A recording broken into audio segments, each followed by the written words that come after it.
Then they put the synthetic stuff in there. That's what it means when it's enriched. It means that they have stripped it completely, and then they incorporate their chemicals in it. That's enriched. But Dr.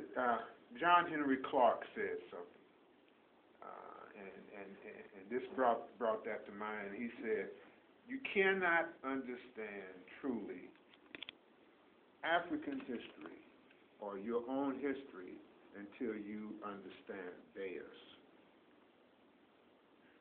Because you have to understand who they are and what they are to understand what's happening to you.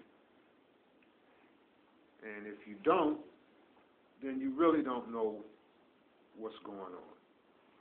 You'll stay subject to all of this nonsense that's happening and all of this stuff that Layla Africa brought out in this video we was watching." Well, all you have to do is, it's really very simple, because to know what's natural, what's real, and what's not real, you can go anywhere and find a carrot bush growing in nature. Most of the foods you eat, do you find them anywhere in nature? Right. You don't find no broccoli bush growing nowhere. You don't go out to the woods or the jungle or rainforest or anywhere and find any of the foods that you find in these stores growing naturally, most of them. So that should just tell you something right there. Like you were saying, you can't get vitamin A from a carrot. Carrots was made by man, you see. And so man cannot make a food that would equal into production of that God created. It's impossible for you to get nutrition from spinach, to get iron from spinach, vitamin A from carrots and beta-carotene and all of that kind of stuff. You see, and the download of that is what? Starch. Then when you get starch, you get what? Sugar. So sugar and starch are the two worst enemies of the body. Come to do what? Kill, steal, and destroy. Kill the cells. Break the cells down, erode the cells. Garlic, and many of you have thought that garlic is natural. Garlic lowers the pressure, that's true, but how does it do that? How does garlic lower the blood pressure? By eating up the plaque that's clogging up the artery. But once it eats up the plaque, it don't just stop. Now it works on the membrane. It's like getting x-rays for cancer cells. They go in there and shoot you with x-rays. It don't just kill the cancer cells, they kill the good cells too. So garlic can be good for you on one hand, but it's very bad on the other hand. But see, anything that God created is, it's not, these hybrid foods are acid-based.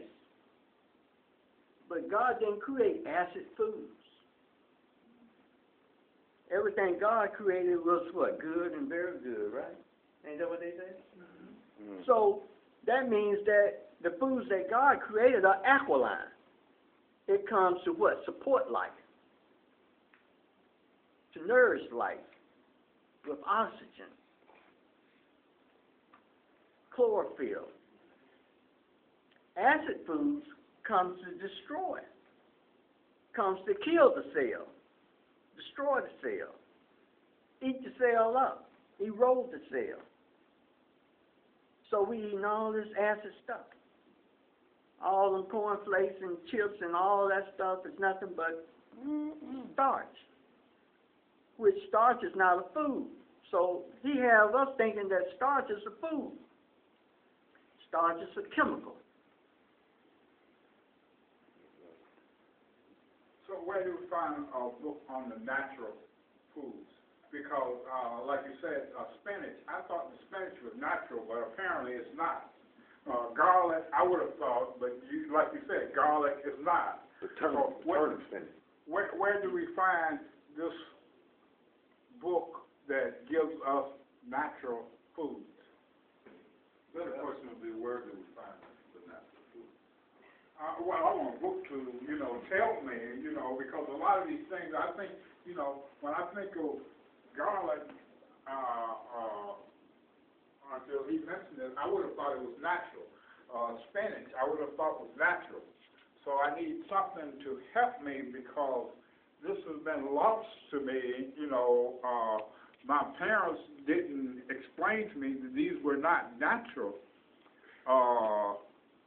And here it is, I'm old enough that I should know the difference a lot of times, but I don't. That's social engineering. Your parents didn't know. They couldn't tell you, what they didn't know. And it's not even when they withheld it. They were. They probably didn't know themselves. Their parents probably didn't. So that means that.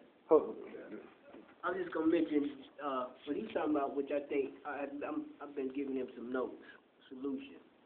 We gotta put together a list of suggested stuff that we should be eating. That's gonna take a little research, but we can solve that problem. We just gotta do the research. You got a list. Okay. Well, You got a list, bruh. No, he didn't know on that list. He gave it to us some time ago. Well, just name off some foods. I need to for That name off a couple foods that we can find that we can eat. Well, What you eat? garnet yam. See, that's the red yam. And, of course, you got your greens, you got your kale, you got turnips, you got mustard. I say collards are for horses. the French say the same thing for the animals. Right. The French don't, they plant lots of collard greens, but they feed them to their animals.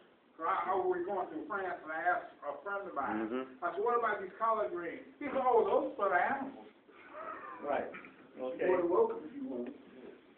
That's soul food. That's slave food. For us. For us, because we was animals. But we're not French. But the French would look at it as from a different standpoint. Now one thing, and I think this is going to help support what it, we're used to eating, when we sit down to dinner, today we got chicken, potatoes, greens. The next day we got pork roast, sweet potato, candied sweet potatoes, and green beans. The next day we got something else. We used to eating all these different things, but if you look at people in other places, their diet is not that expensive. There's only certain things that they eat every day. Chinese That's true. rice, or Yeah, you don't say that like Chinese on rice, but they don't have 900 different things to choose from. And that's our problem. We done got acclimated into thinking we have to have something different every day. If you can have an old dog and feed him Purina dog chow, and you say, well, his coat is good, he's thriving off of it, and you feed it to him every day, and he thrives. But you feel like you have to have something different every day. Well, what else I'm going to eat? That's capitalism. That's capitalism and commercialism. Every rally, you got too much choices. Right. 3 different times a day. All day. Have it your way. All night. And so we making all the wrong choices because we don't find, everything else, primitive people, when we was in the forest, in the jungles, or whatever, any primitive people that's in a geographical area, they eat what's in that area. And they eat it every day. They don't